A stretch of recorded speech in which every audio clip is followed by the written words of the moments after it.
And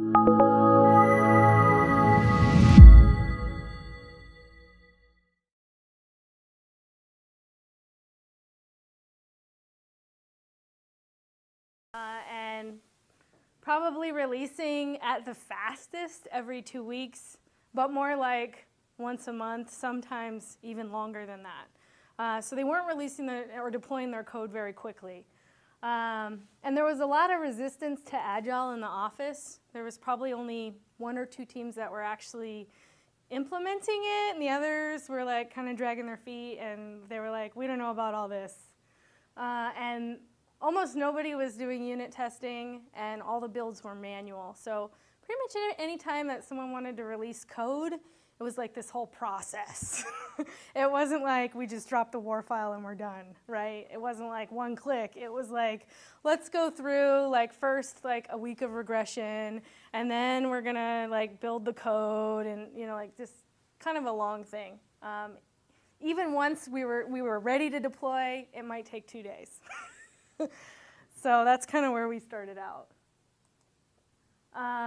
So the strategy for success to going from that to like full continuous integration, right, in some cases, in some of the teams in our office, you really need to identify your support team and develop a proof of concept. Like, we wouldn't have gotten any buy-in if we didn't have something that we could show other teams and go, hey, look how awesome this is. And then using a team of leaders that wasn't just QA or wasn't just developers or wasn't just kind of management, business analyst type folks, but using kind of all the leaders in your organization to like model good behavior. And finally, like taking single successes and implementing them department-wide is like a best practice. So first off, like support team, a lot of times if you have a smart idea in your office, you might be the only one who thinks it's a smart idea.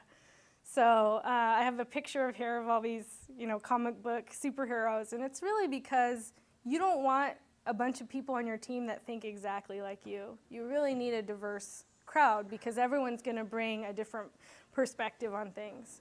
Number one, you have to have management support. If you have a smart idea and there isn't someone in your management team who thinks it's also a good idea, you're probably not going to get super far. Because at some point, someone's going to have to put a little pressure and go like, hey, why you guys don't try this new idea? And if you don't have that person, it can be a lot slower going. You can still have results, but it'll take you longer to get people to adopt things. Second thing, you want to start with people from your peer community. So when I got the idea of like, hey, let's make this more awesome and automate, I first went to other testers and said, hey, what do you guys think about automation? Some people were like excited about it, and other people were like, I do manual QA. I don't even know how to write a script. Like, no. Right? A lot of resistance there to, like, I don't have the skills. I'm afraid. If we move this way, like, is it going to be more work? A lot of that. So you kind of have to start with, feeling out the space. And for people who are excited, help them get involved. And for people who aren't excited, find out why not. And then finally, when you reach outside your peer community, look for leaders.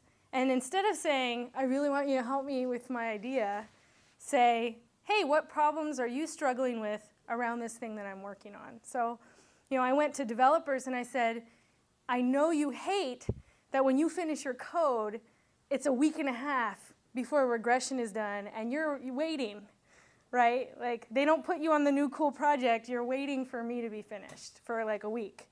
So what can I do to help that not take so long? And then suddenly developers were interested in how they could help me implement test automation, right? Or when I went to a Scrum Master and said, I would love it if at the end of every sprint you guys could release. And they were like, that sounds cool. Like, how does that happen? Oh, well, there's these couple of things I need help with you guys to get the developers on board or get management on board for these 2 little tweaks that would allow that to happen. So getting a support team, it's not necessarily easy, but by having the right approach, you can get a lot of people excited and allow them to see like what's possible versus we're kind of mired in this current infrastructure. So getting permission, depending on the type of office you're in, that might be difficult, right? I worked for a long time at Hewlett-Packard, right? Huge corporate monolith. And sometimes they didn't want to implement your idea because it could go wrong, or you're a nobody. If you're at a startup, it's a lot easier to say, hey, I've got a cool idea that can make us more efficient, and everyone says yes, right? So there's kind of 3 strategies to doing this. The first, obviously, is ask for permission and the time to work on this project that you think is going to help your organization. And then you can really actively collaborate with everyone in your office. If that approach doesn't work, right, or you think it's not going to be received well, then ask for permission to work on a side project, right? That's most of the time you're going to be doing your own time at lunch hour or maybe after work or something, but it still allows you to kind of increase your skills. And once you have it like halfway working, like, hey, I think this could work, then show it to a developer, and help build support for your idea that way. In our organization, we kind of did a combination of both, right? Like I went and said, hey, the testers need to learn how to automate to my department head. And he says, well, I'm behind that. I'm going to give you time to train those people. But on the continuous integration side, it was more a team effort. Our team was like, hey, we think we could really do some cool stuff that would save all these headaches. Let's try it. So we didn't necessarily ask for permission from the department. We just said, as a team, we're willing to commit the extra time to get this implemented. And then finally, if there's total resistance or you get just an absolute no, then don't ask and just implement the proof of concept on your own time. And when you have a proof of concept, then ask your director, say, hey, at our next staff meeting or our next department meeting, like, let me present what I've done. I think people are going to be really excited about it and get buy-in that way. But I love this quote, like, if you want to achieve greatness, stop asking for permission. I think a lot of times when people get excited about an idea and then they ask for permission and they get a no, they immediately just stop there. And it's important to kind of hold on to that passion and keep trying to find an avenue, because certainly I think it was probably 3 or 4 months of me trying to go like, oh, hey, I think we could do this or that before people really started to adopt it. So don't give up just because you get one no. You just kind of have to keep pushing what could be possible for your organization. I rolled too far. So implementing test automation. I have this quote from Albert Einstein: try not to become a man of success, but rather try to become a man of value. And I think with test automation, like, that really is the message. Anyone that I've seen have success in their organization really got people to buy in by the value that they were going to provide. To say like, hey, I think this can save us money, or it's going to cut our deployment times down by a certain amount, or something like that. So for us, regression testing was a total nightmare. I mean, weeks. And there's only one tester, so you're totally like a bottleneck, right? It's not like all the testers would swarm on a project when it was time to release. One tester would do all the testing kind of sequentially and not automated. And then scenario and role testing were the same way, right? How many developers did you have on the team? Probably 4 or 5. Okay. So if you're in a large organization, it'd be more like a product development team, just a single feature being implemented. But yeah, we would do kind of small websites. 5 people per team, 1 tester. So you can imagine 5 developers working for a month or 2 months and then regressing on that, and then they add more features, and that same 1 tester next month has to regress on 2 months of work, and then 3 months, and then 4 months. It got pretty nasty when a product was finally fully complete. And then if you ever want to go back, maybe 6 months later to make a feature enhancement, and that tester hasn't worked on the project in 6 months, and they're switching from some other project, it was pretty bad. Yeah, not efficient. It doesn't seem to be structured right, though. Just having one QA tester come in at the end of a cycle, because until that person is really embedded into the development. Well, so they would be in that they're on that development team the whole time. Okay. But the regression was kind of the bottleneck, right? Like, yeah, okay, I've tested all the new features, but if I need to go back and make sure that, integration-wise, nothing's been broken, right? That one tester, yeah, it's not enough, right? Well, it was enough, but yeah, there was time cost, to that. Then there was the problem of training non-technical QA personnel. So, a lot of times if you're in a shop where it's all manual QA, maybe a person hasn't been trained. They don't have a degree in software engineering. They don't have any scripting background. And then suddenly, like, now you want me to automate. How do you get that to happen? So what I had great success with was I just sat down with the people and I said, what are the barriers that are stopping you from being able to just start learning? And number one was the IDE environment. Nobody knew how to set it up. They couldn't get even a simple test working. So we just had like a lunchtime meeting where everyone brought their computers. We got everyone's IDE set up. We put a single sample test of like, can I launch Selenium and click my home page, and got that running. And from there, people were easily, oh, okay, how do I click a button now? Or how do I put text into this field? Right? So on their own time, when they had kind of cracks of time, it was downtime for them, they could then go and learn themselves, just through practice, how to start automating, right? And we had a lot of good success out of that. And then we also got our testers working as a team. So I started holding monthly meetings where we talked about, like, where are you stuck, who needs help, and assigning someone to go help them. So, even though I might have to spend a little bit of my time, maybe an hour or two a week, with somebody who was just learning, over time there would be a gain because then as a department we're able to automate things much quicker. And meet people where they're at. Like if someone's like, I don't even know how to code, send them to Code Academy. Teach them the basics of Java where they can, on their own time, work through some exercises and learn. Or send them to YouTube videos about Protractor or Angular or the different frameworks that we use so that they're not just flailing on their own, not sure what to do. And so you don't have to invest a lot of money into training them, right? You'll find out who's the hungry student and who just wants to kind of hang out and not be on board, right? And then you can utilize them somewhere else where manual QA is required, where it's essential, right? Put that person who doesn't want to automate on a project where you need someone looking at all those details versus somebody who can just code something up really fast. And then the final point is encourage all positive feedback. A lot of times you'll say, oh, I have this idea, and they'll be like, oh, that's really exciting. I have this idea over here. And you're like, that's not my idea. But they're excited maybe around something that's tangential to what you're doing. And I just encourage that. Like, oh, okay, I'm interested in Selenium automation, but you want to do like JMeter. Okay, go for it. Like, because that's value that's going to be added to the organization that's come out of something that you're doing. So the next time, like, they're presenting, they're going to say, yeah, like, Jen's been such a great partner to work with, and she's positive and encouraging. So that when someone is like, oh, I don't know if I want to get on board with this idea, now you have a champion for you, for what you're doing. And the next time someone comes to them and says, hey, I'm having problems with, this, regression testing, it's just too much, they'll say, go talk to Jen. She's got some great ideas that are going to help you be more efficient at what you do. So that's kind of that one. So this is an example of a slide I used in a test meeting to show value. So I had a lot of resistance from testers about, oh, I don't know, like it's too much, we can't learn to automate. And so I was doing a presentation on testing, and then I just kind of threw this slide up here.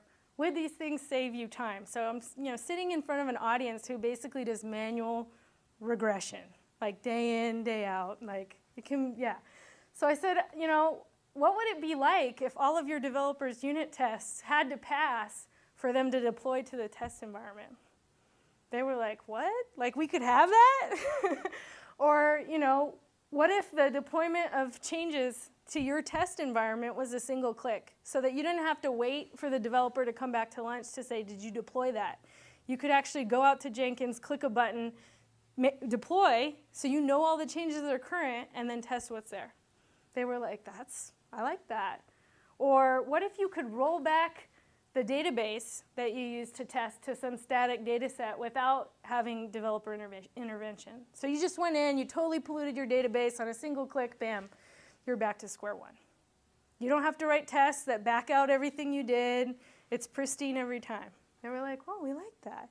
So these are the types of questions that you can ask people who are resistant. Like, okay, I get that you're resistant, but is the pain you're going through now, like, are you willing to do a little bit of work to never have to have that again, right? To never have to like wait 2 weeks for your code to deploy, where you could click, the automated regression runs, code deploys automatically through Jenkins, and then your boss comes by and you just go like, yeah, we're done. So that's one way that you can, in any opportunity that you get to speak to a crowd, you can show value for what you're doing. And it doesn't necessarily just apply to test automation, right? You could do this with pretty much any idea that you had that involved needing the whole department. So I have a question there. In the previous slide, when you say regression testing was 75% automated, how do you achieve that 75% automation? Because, and is that technology agnostic? So for example, let's say someone's using Oracle Web Center based technology, and then, or sometime, let's say you're using a .NET front end with an autonomy content management based system. Both are different technology stacks. Yeah.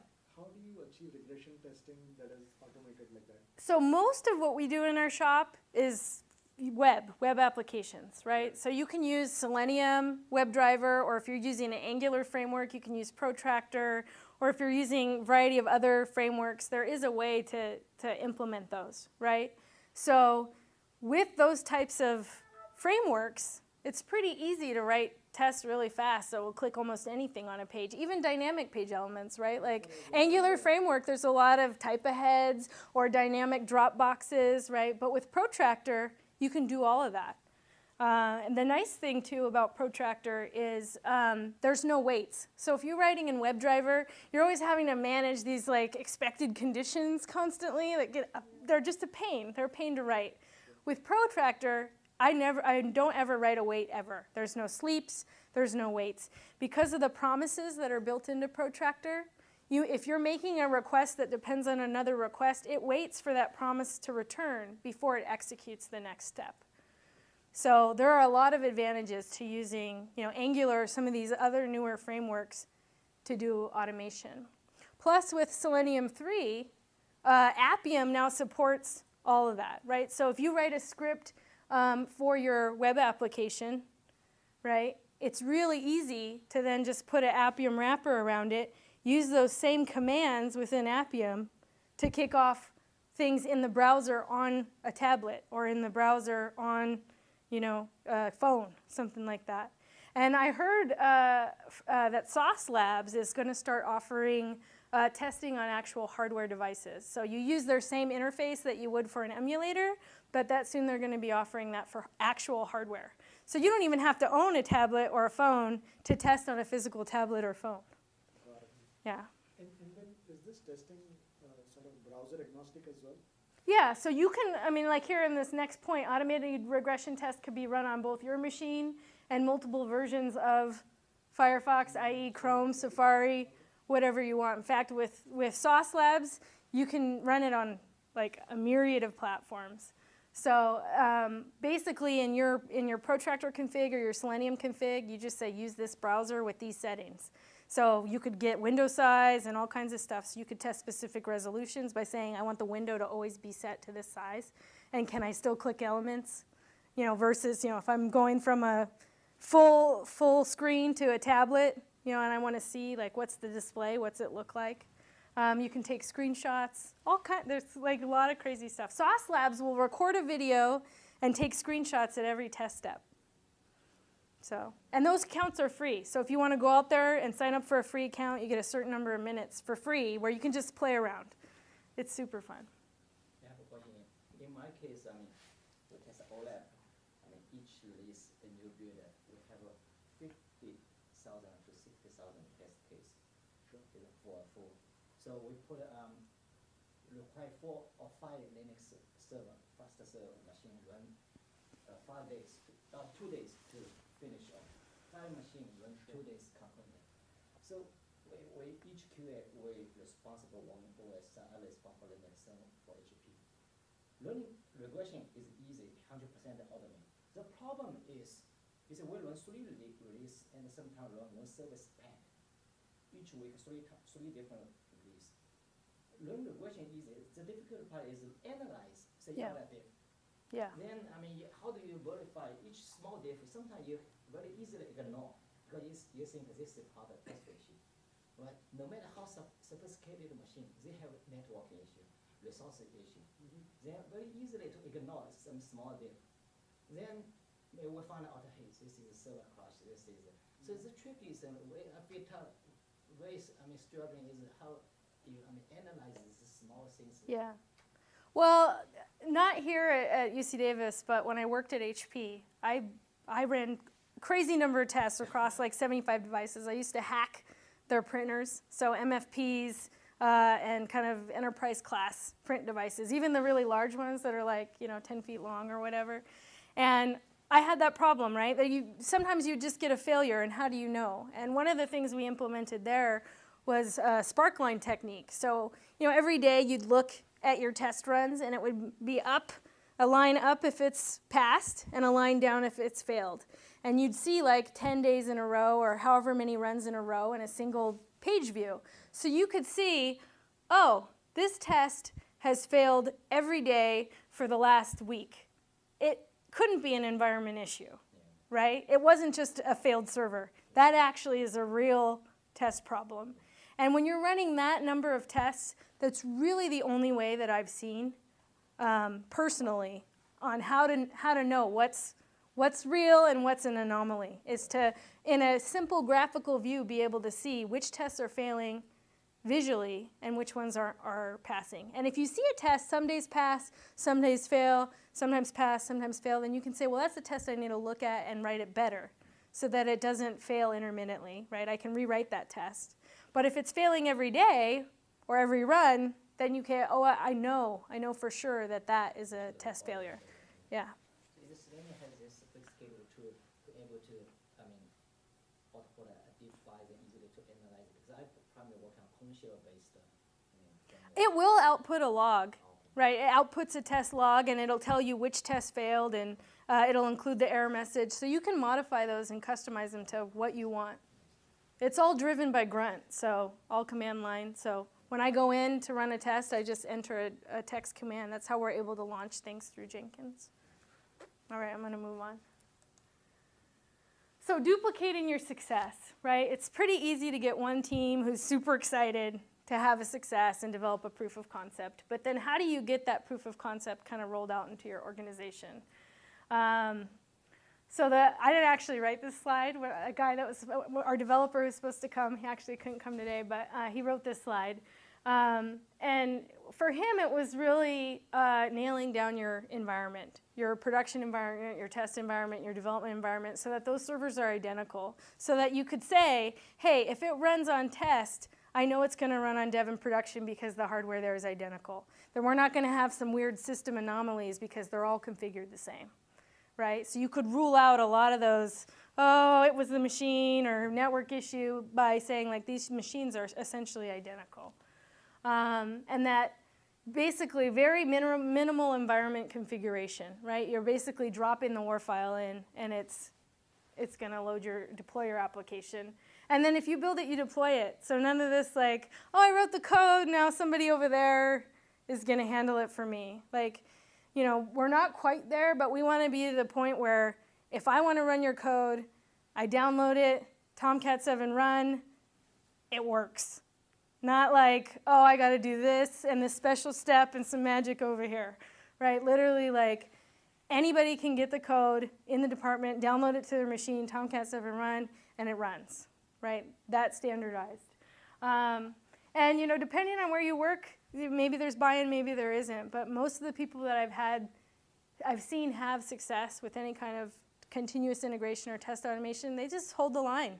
Like, this is what we do here, right? If you're not interested in writing clean, quickly deployable code, maybe this isn't the right place for you, right? Like, I'm sure at Etsy, they're not going to tell you, like, it's cool to just hack some stuff together. They're not going to say that, right?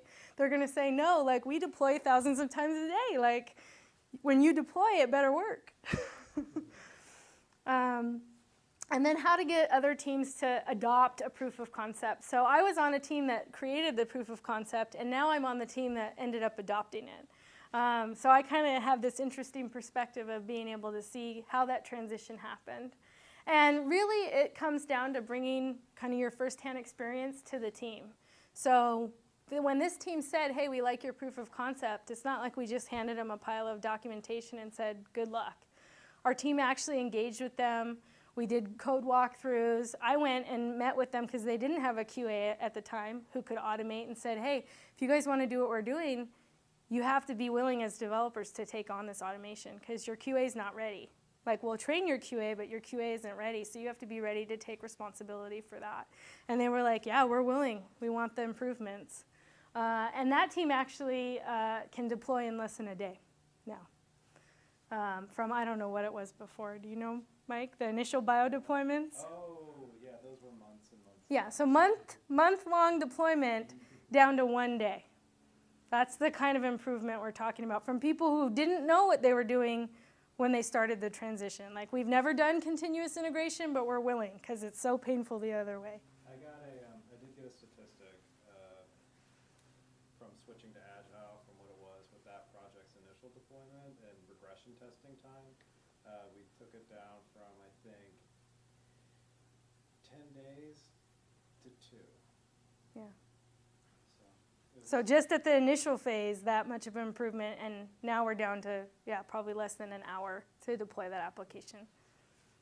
And it's by no means fully continuously integrated. That's kind of like, it's a legacy project that we can't seem to get off our plate, right? So is this HP? No. I work now for the University of California. Oh, okay. So, Even HP has very good system of integration. yeah, now they do. Well, at least the department that I was working for, they got their deployment times down pretty fast. Where like they had multiple check-ins per day, and before you checked in, you had to do a series of steps, and very much kind of the continuous integration, very like Lean Six Sigma. Okay, so this is Mike's. Yeah.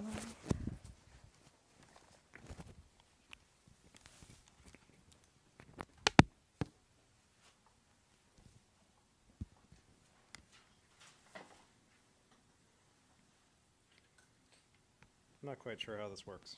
I think I got it.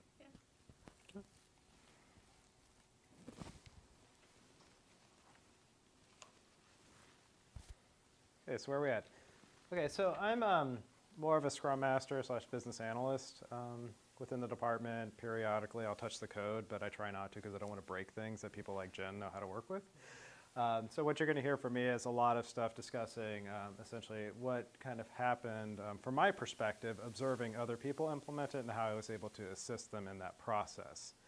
So Jen's already covered this a little bit when she was just talking about the team, but one of the things that's important to know, especially when you're evangelizing Agile and Agile practices and extreme programming practices, is you need to know how to distribute that Kool-Aid out amongst the department. One of the things that was really evident was that it has to happen at the team level. And it has to be a commitment that actually comes from the team. And along with that is not just the investment at the team level for evangelizing Agile and continuous integration practices, but it's also informing your product owner because it is going to be a huge time sink up front. From before my team started actually adopting continuous integration practices, it took us 3 individual efforts to work through just to get automated testing going. Because it was a time sink for the team to invest in learning that. We really fully operated as a team. So because of that, it took time away from development, it took time away from manual QA, and it also took time away from other business analysis practices like backlog grooming and things like that we were doing. So we attempted it not once, not twice, but 3 times before automated testing really stuck with the team.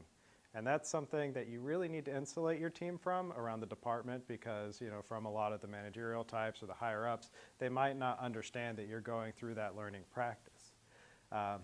So we had to make sure that our product owner was on board because they represent the business side that we're developing the product for.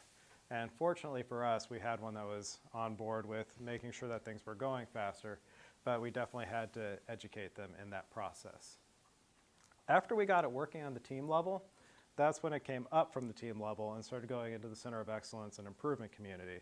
Some of those groups that Jen was just talking about, she took those practices and those proof of concepts to them and said, these are things that we're actually doing right now. Would you like to join us in this initiative because it's going to make things a lot better? And I was actually in that meeting where she presented the slide she was just talking about. And so that was something that really got people going. But we had to show them that it was already going on, that it was possible, because it wasn't happening elsewhere yet. After that, we started with multi-team initiatives. And as our systems become more integrated in our department, this is becoming ever more important. So once the need was established and we could prove that it was working, we started working with multiple teams on these initiatives. And then now it's headed up to the organization level because, as I said, our systems are becoming more integrated and we need continuous integration occurring across the department and across all projects.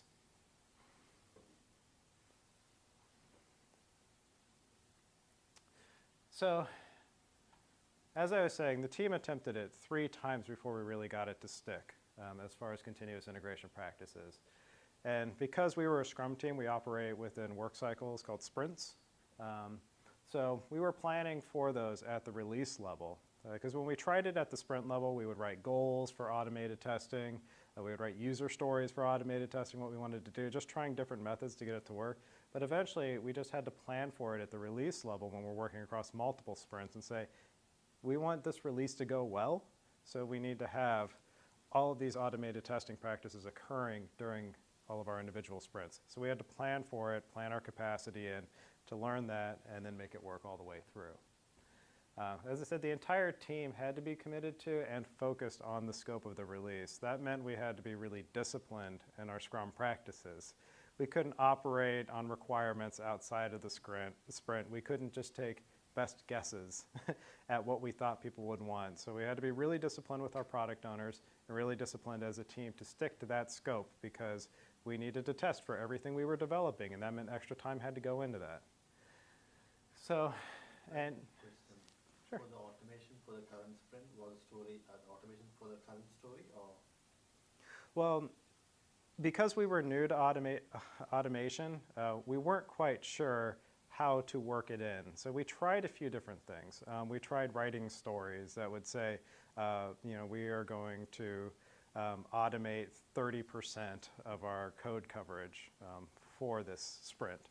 And we would say, that'll be worth, 8 story points. Okay, so this automation effort was like made a story, not the story automated, right? Right. So in the end, what actually ended up happening is we worked it into our definition of done. Oh. And so then it was just covering every story that we developed. But we were new to the practice and we were just trying to figure it out. And so eventually it took a couple different stabs before we got that one option to stick.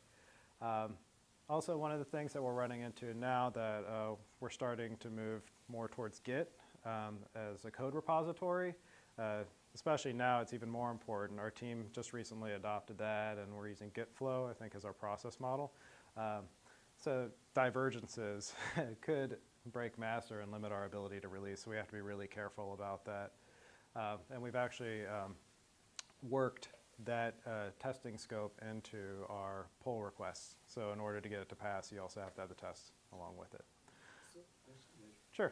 any reason for moving towards Git? Like, what were you previously on? We were using SVN. Yeah. Okay. And the main reason for moving to Git is with the Angular project, we're using a lot of open source libraries. So in Grunt, or the way that we build the code, it's much easier if we're on Git to just pull in other Git libraries, right, and within that build cycle. Whereas with SVN, right, we had to download our code base and then somehow download these other libraries and then all the code in one place and then build it. Mm-hmm.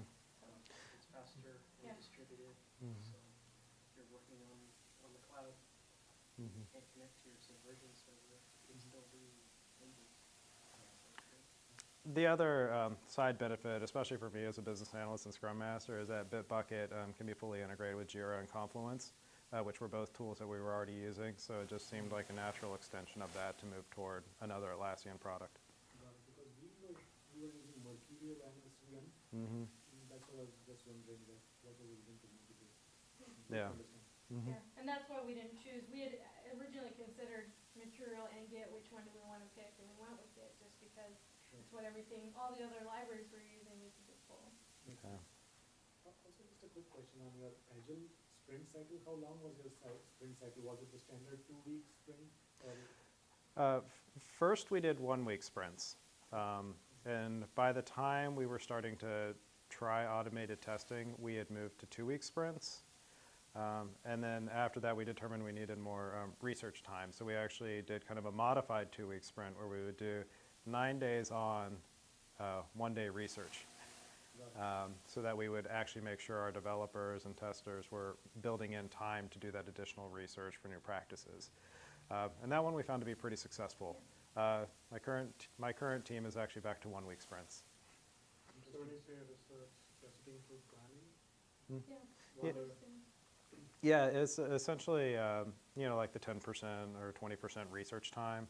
We wanted to make sure that we were building that into our work cycle so it would actually get done. Because when we would write like a user story or something to make sure we were allocating some level of effort to it, a lot of times those would be the things that would slip to the bottom. So eventually I said, we'll just schedule it in. It worked really well too because a lot of times up front the QA may not have a lot of work at the very beginning of the sprint. You could write a page model, you could do a few things, but until features were delivered, you couldn't necessarily automate them. So a lot of times I would use the first day of the sprint as my research and development time into new techniques that we could be using. Then I would move to automation. And then by the time I was through all of that, there would be code or some smaller story that I could start testing and automating. And then at the tail end, the developers would have this day to kind of study and research when they were complete with their code, which would allow me time to kick off any regression tests or do any last minute stuff that required that final feature that they were completing the day before. Mm-hmm. Interesting. Especially in our case, for example, we weren't very good at automation. Mm-hmm. We had outsourced it to HCL. Mm-hmm. And we just weren't able to automate our testing. And so what it meant was we used to have these 2-week development cycles followed by a 1 week of regression testing Mm-hmm. and fixes. So it used to become a 3-week cycle. So it's great to know that you achieved 75%. Yeah, you really need to invest the time in getting there though. Yeah. So. But it's worth it in the end. Mm-hmm. So. Did you work with a 3-week sprint or a 2-week sprint? Total 3 weeks because it was like 2 weeks of development, 1 week of testing, and then business acceptance. User acceptance testing, yeah. All of it, yeah. So it became a 3-week cycle for us. Mm-hmm. Just because of the overhead of not being able to do regression testing. Yeah, so it's like a mini waterfall in that time box, right? So one thing I tried was to lag automation by 1 sprint.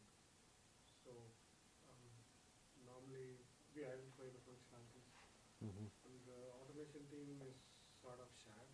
We don't give complete. They're supporting multiple teams.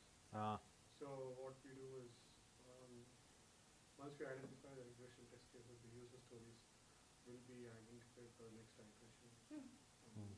It worked well, but towards the end we always have those buffer sprint where we make the fine tuning. Yeah, I'm familiar with those very much. I think it would be nice to say that everything would go smoothly, and after 1 sprint, everything would be cleaned up. But there's always additional work that needs to be done. So one of the things that's been interesting to see, though, is that now that we've kind of gotten automated testing and unit testing, specifically as integral parts of our processes, we're now able to release early and often. This last week, I think we developed something within an hour and released it because we wanted to make sure that we were fixing a bug for folks. And so when you do those early and often in smaller releases, it's minimal risk and hassle. And the minimal risk is the most important part because once your team gets into the habit of deploying every few hours or every day, the size of the change is substantially smaller, so it's much safer to do. So, for product owners, you want to educate them about the time and effort you're going to be putting into continuous integration early. Now, whenever I do an onboarding process with a product owner, I just let them know up front that this is a standard practice that my team takes on. It's because we want to make sure that we're committed to quality and speed, and it's going to pay off in the end.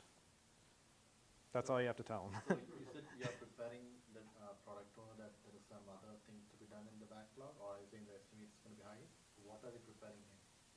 I just let them know that periodically we're going to be paying down technical debt, and we're going to be doing that by focusing our efforts on testing and making sure our code is clean, and that's just a standard practice for the team. So that's why I stress the benefits. I let them know that, as the team embarks on these experiments, this is only to improve our process, so we're going to have faster product delivery in the end. We're reducing our risk overall, and that means, there's less crashes to a system that they're invested in, and also that we're going to have lower technical debt, so we don't have to spend those 2 weeks at the end of our development periods doing regression testing. One of the things, though, with the lower technical debt is that we also have to make sure that they understand that and what that comes down to. It's not always just a testing thing. Sometimes that might mean we have incomplete requirements that we've been building around and we're not capturing all the fields that they need within a system. So, and you have to tell, you have to tell them the impact that it has on deliverables, or how that's going to impact the yeah, I say if you want to timeline and stuff. yeah, so if when they're writing acceptance criteria, we strive to be agile, but I found that release planning is really the nice balance between the two. Of waterfall and agile, so you can plan for a release. That doesn't take an exorbitant amount of time. And with that release, if they want to report at the end of it, that might be something that we have to plan for earlier on if they want their folks capturing that data along the way. So we just kind of work with them to make sure that we're getting all of that. Yeah, and I've seen Mike use this technique quite a few times where we're in a meeting, we're trying to get them to be solid on an acceptance criteria, and they say, well, I just don't really know that right now, and I'm going to have to go out to a work group that's meeting a week from now and ask that question. It's going to be a while before you can get that information back. And he'll come back to them and say, hey, this right here is going to be technical debt. So we're okay with designing with kind of this unknown, but in a certain time frame, we need an answer from you, and it's going to be an additional story that we're tacking on somewhere. So don't think that your delay is really free. There's a cost to that, and we're notifying you now that there'll be a cost, so that later when we say we need to handle this, they won't say, well, you already did that story. Yeah, and that's a good point, because it's not just a one-time education, right? It's every time we do backlog grooming, which is once a week.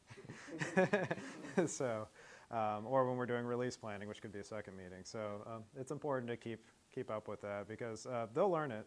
By the second project they're working on with you, they'll be really familiar with that practice. So, question for the release planning: do you have some percentage for technical debt from the backlog, or how do you plan the schedule?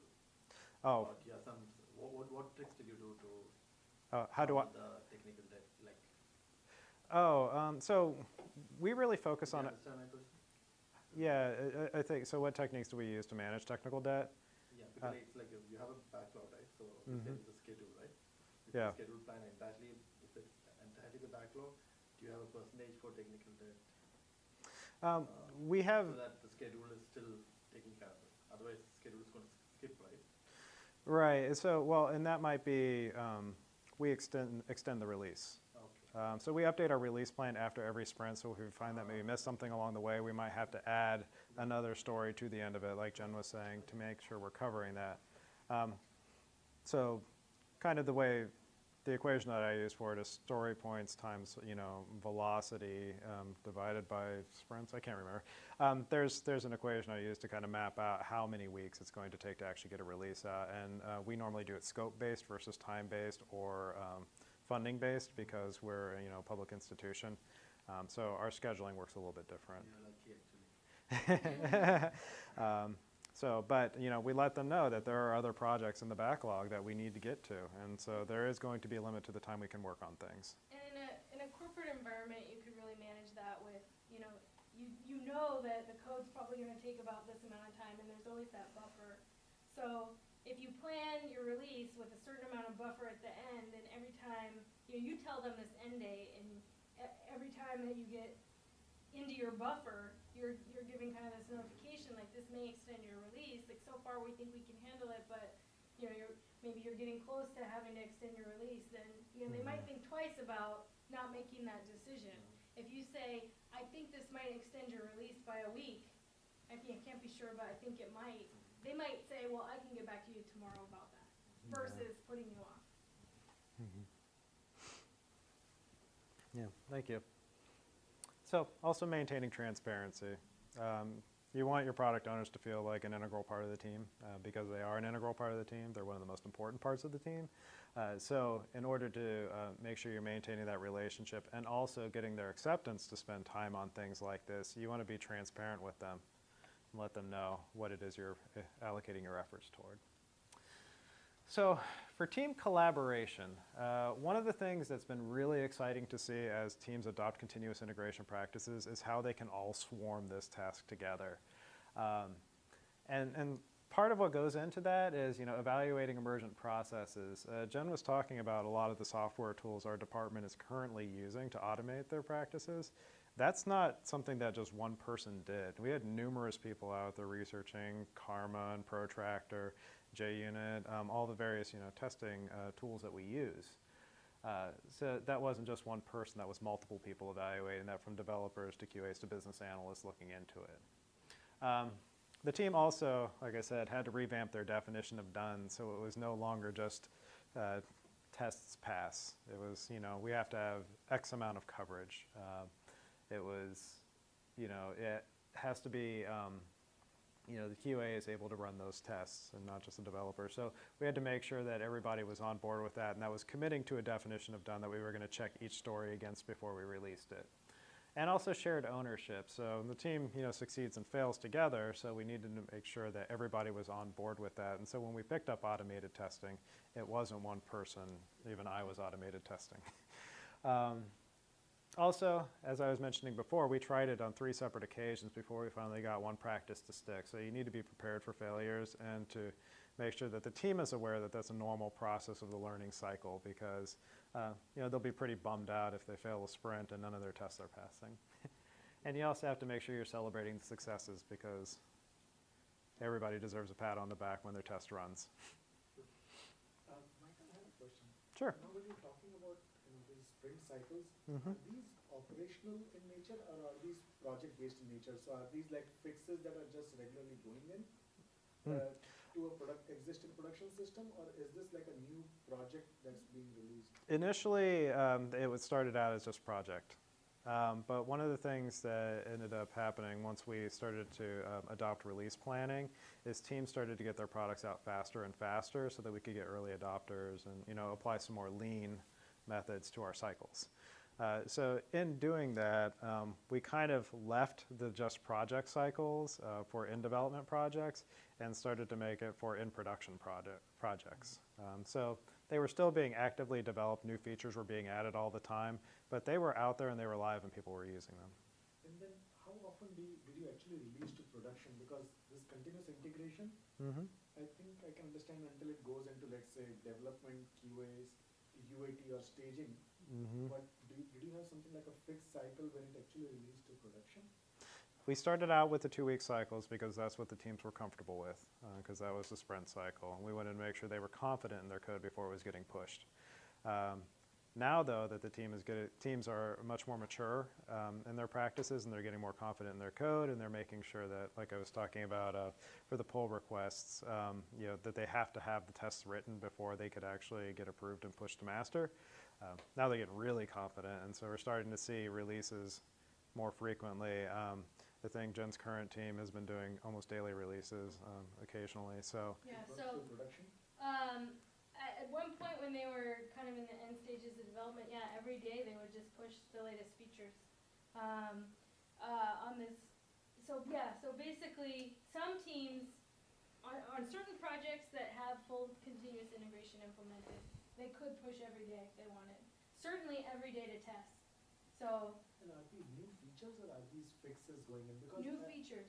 New features. New features. Where it's like, I did my feature, it's automated, kick it to test, run the regression, push it out to production. Now, are these for end users? Like let's say, is this for students of UC Davis? Right.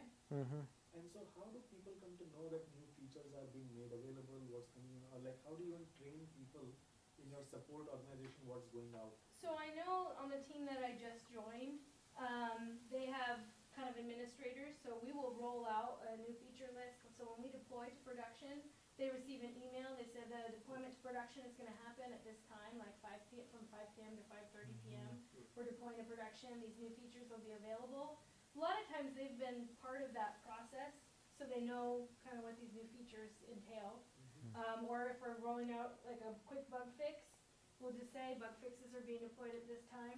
And then, yeah, we just roll it out. And for individual users, they'll eventually, it kind of will trickle down, right? Somebody in their department will say, I need this new form or something. And they say, well, how do I do that? Oh, it's a new feature in the system. And so we don't really do any of that communication. We just kind of communicate to the people who are the owners of the system, kind of the product owner. And then they externally communicate to their customers who are using that system.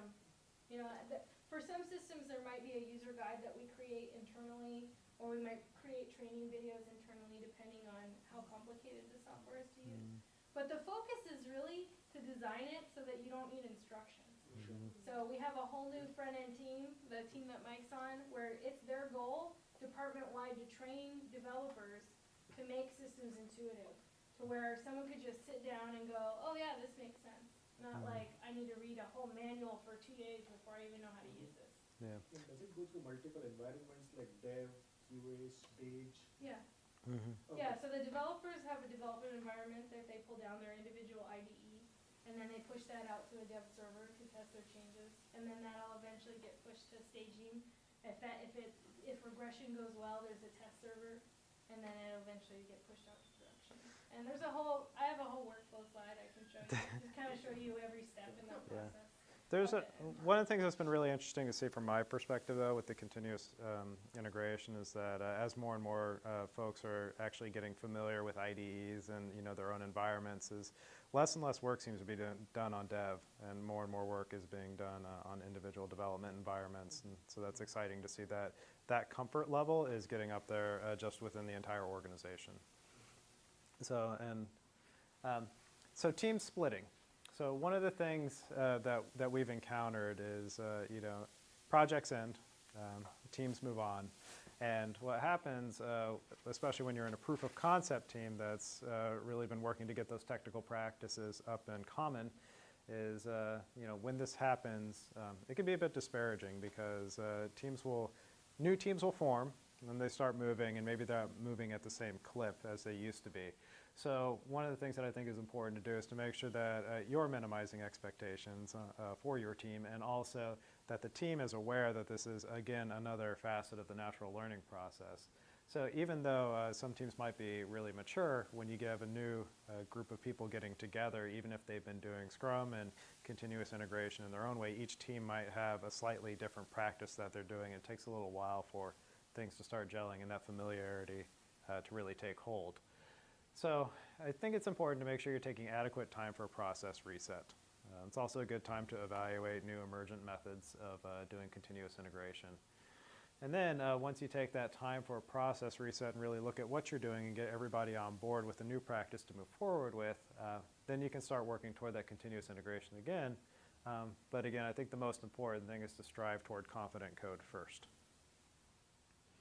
So at the end of the day, I think it's important to just keep continuing to evangelize Agile and make sure that everybody is aware that your practices are really cycles of work like an experiment.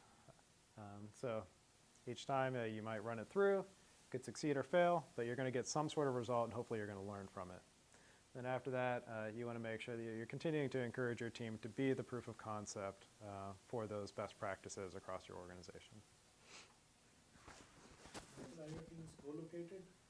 Yes. So it's not like you have any offshore component solved? No, one of our teams has offshore members, but my entire team, I have the good fortune of having all of them sitting within 5 feet of me. We call it the constant conversation because it really doesn't stop, but that's important for team synchronicity. Yeah. I've seen at HP we use a lot of outsource in India, and I've seen kind of this approach work there, but you do have some communication delay. So that's really the hardest part is that, you know, if everything goes according to plan, then you sure push the release, click the button. Anybody can do it, whether they're sitting in India or they're sitting here, right? And that's the awesome part. But the downside is if there is a failure, you know, you have to account for that time. If the failure is found in India, then the communication back and forth to get the fix on the very next day, right? So if that communication isn't strong, you might wait 24 hours, 48 hours, or longer for a fix. So in security vulnerability, a lot of times we were holding that release of printer software, firmware out into like the public, right? So 24 hours could be very costly if they're trying to start the printer manufacturing run with that firmware. So, you know, depending on your environment, you know, just knowing if there is a failure, we need a process in place for service level agreements for how fast that communication is going to happen and how testers on either end can swarm around that problem to get it fixed immediately so you aren't dealing with that kind of a cost. I have a question for the continuously integrated. How often was the build generated? Was it a build check-in? Build was generated, or what was the Yeah, Yes. build on every check-in. If the build fails, the developer who made the wrong check-in receives an email. I can actually show that. I have a So I slide. have a related question again. So now, did the QA complain that I'm getting like more bills? I'm not able to test all the bills, or did they say like, oh, we just need like once a day build or a nightly build? Because I'm getting like Most of the QAs are eager to get the latest no, build. so let's assume like each like we have 10 developers. We have 10 developers taking it. So there's 10 builds, right? You're in this approach automation, you have to check in every build. So there's a 10 build, and I'm a QA. I'm just one person. Yeah, so So the should I test all the 10 builds, or should I test the first build and I have a bug? Which bug should I report? Should I report the bug on 9th build or the second build? And it's coming randomly. So that's where that's where having the different servers comes in, right? So like he was saying, there's a dev environment, a stage environment. So, you know, whenever I'm, as a tester, I'm ready to test some new features, I can go onto our Jenkins server, click deploy. Any features that have been built, deploy then to my test server, right? And against that test server, I'll execute, you know, whatever tests I need to execute. Now, if a feature's not done and I've written tests for it already, those tests will just fail until that feature's complete, right? So I don't even have to ask someone, are you done with your feature? I'll look. If all the tests are failing, probably you're not done. If some of them are passing, then I might ask, did you finish it or you still have work remaining? If there's still work remaining, that's probably why the tests are failing. But if they say I'm done and their test didn't pass, then I know, okay, they're not done. They need to fix that. Let's assume the test pass. Okay, all the builds test pass. So in that scenario, how did the QA handle it? Well, if they know all the features are done, all the tests pass, there might be some manual tests they have to run that can't be automated, right? So they would run those, and if it's done, and everyone says it's done, then that's a pass. You just click another button and deploy it. You know, or you might wait for, you know, your users to look at it or your product owner to look at it, and if they give the thumbs up, then yeah, deploy it. Full confidence, which is pretty awesome. So one thing what we did was we made sure that the tests are running. That is the unit test. Mm-hmm. The first criteria is whether the build is working fine. Right, build in a And crash. then we stack up 10 to 15, like what you were saying. We don't put it straight to the QA or the next environment. We stack up and say at the end of the day, then we push all of them at one stop and say when they push it to the next one, they need to definitely give a note. This code all changed, and this is a functionality. The QA will see a difference. But is stacking, is it automated or is it a continuous? So it's not continuous.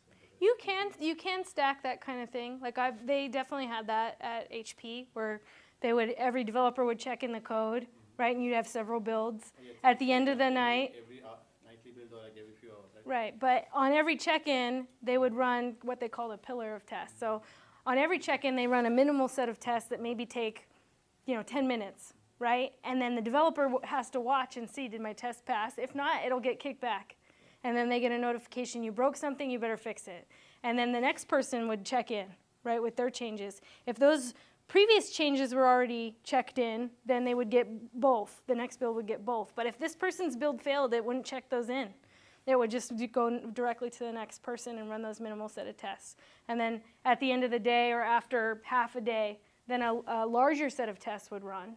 And overnight, then they would run an even larger set of tests that's more complete. So, if you're dealing with a product that isn't kind of smaller and new, right, you're dealing with a kind of megalith product that has 80 million features and it's been in production for like 4 years, right, and you kind of just do these new features ongoingly, right, then you're going to need that kind of a automation framework, right, where you're doing a small set of tests on the new features and then integration, larger set of tests on integration, and then finally a full regression run that you run every night or once a week or whatever interval is required for your team.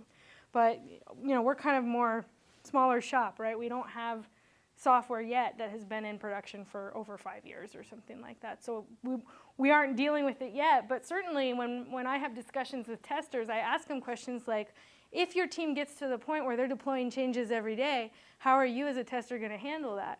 That's one of the ways that I got them to develop automated regression, because they're like, oh, if they're deploying every day, like there's no way we could handle that. Yeah, that's what I asked. Like, I've QA members who said the same thing. So. Yeah, so it's by presenting them with, here's the problem you have now.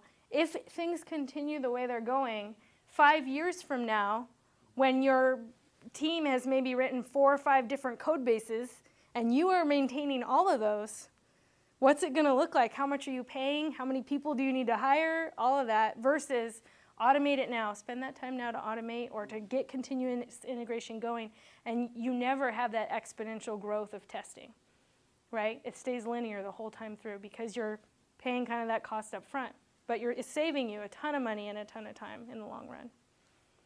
So this is kind of a picture of sort of the automated deployment process. The orange areas are maybe things that different teams haven't mastered. Green is where we definitely have a standardized process in place.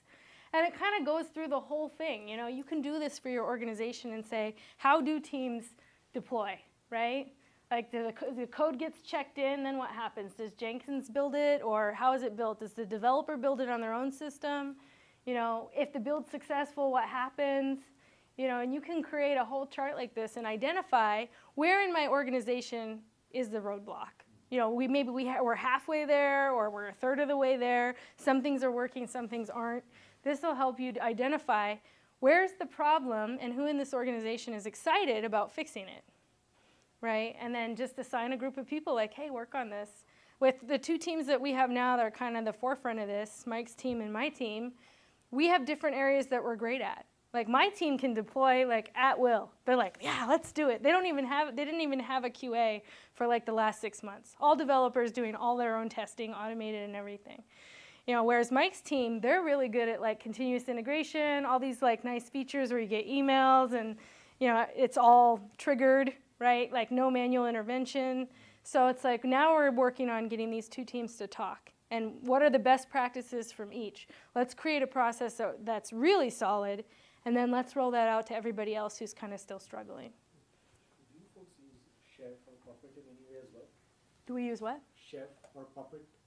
We don't use those yet. I've seen a little bit about them, but yeah, we haven't kind of ventured into that realm yet. Mostly right now we're using Angular or Selenium WebDriver. So Protractor or WebDriver. We're learning Appium. We use Grunt and Bower. We use those quite a bit. And then Jenkins for deployment. But depending on what your tool chain is, right? Some of those other things might be useful. You might use a Selenium grid. You might choose Sauce Labs. There's a lot of different ways you can go. Just because you also mentioned that you are able to deploy to production on a regular basis, how often do you conduct vulnerability scanning against a production site? Right now, we only do it quarterly. That's a requirement. So anytime that we push to production a release, then we would run it. If it's in kind of maintenance mode and we're just doing bug fixes, then the requirement is quarterly, so every 3 months. But like I said, we're smaller shop, right? So if it's enterprise code or people's credit card numbers or more of those types of things where you are very, very concerned about security, then obviously you're probably going to want to scan more frequently. How do you handle performance as well, by the way? JMeter is what we've been using. In fact, there's an email that just went out on like the JMeter meetup list or something where they're, for startups, they're offering free use for the next 6 months. So if you need the link to that, you can definitely email me and I'll forward it to you because that's pretty awesome. Basically, you say, I'm a startup and I'm willing to say you're awesome if this works for me and give you a promotion like, hey, use it, it's awesome. First, and they were charging, I don't know what the price they were charging, but it was a significant amount, like $2,000 a month or something. Now they're offering it for free because they want publicity. And that's in the cloud, JMeter in the cloud. Did your team automate JMeter test also? We haven't really started to focus on that. Like right now, we just switched from, okay, we got continuous integration going, now let's move to security. So looking at, how do we have a standardized policy across the organization? How do we launch security scans from Grunt or from Jenkins as part of the build? So if we were going to do a production release, we could, basically automate that process so that what we get spit back is just, I found vulnerabilities or I didn't, right? That type of thing. So. What kind of monitoring tools do you use? Like for code coverage or No, not for live applications? live applications. Yeah, we don't really handle the ops side. So we just got an ops team in place, and so I'm not sure what they're using. But I know that. Splunk or something. Yeah, I don't know. I don't know what they use, but I'm sure they have like some kind of dashboard. And maybe as things progress more, they'll pull the development teams more into that or be willing to show us their dashboard. But right now, not yet. I know that's currently making a more robust suite of monitoring tools is on their initiative, so we'll probably have more information on that in the near future. Yeah, but so far, we haven't implemented anything. So are these projects like mainly UC Davis websites or it's like? Yeah, they're campus-wide. So some of our projects are all of the UC system, right? Full campus adoption, right? So usually we have a campus who says, I need a tool. Can you develop it for me? We're willing to pay money. We develop the tool, and then once we have kind of something, or we have initial requirements, we might go out to all the other campuses and say, so-and-so has requested this tool, but we want to see, is it something that you'd be interested in using if we create it, and get requirements from them too. And then once you kind of have the full picture, what does this look like across all campuses, then kind of implementing that and using the initial user, right, as your kind of proof of concept, and once they've said, yeah, we like this, then you can go out and demo that to other campuses.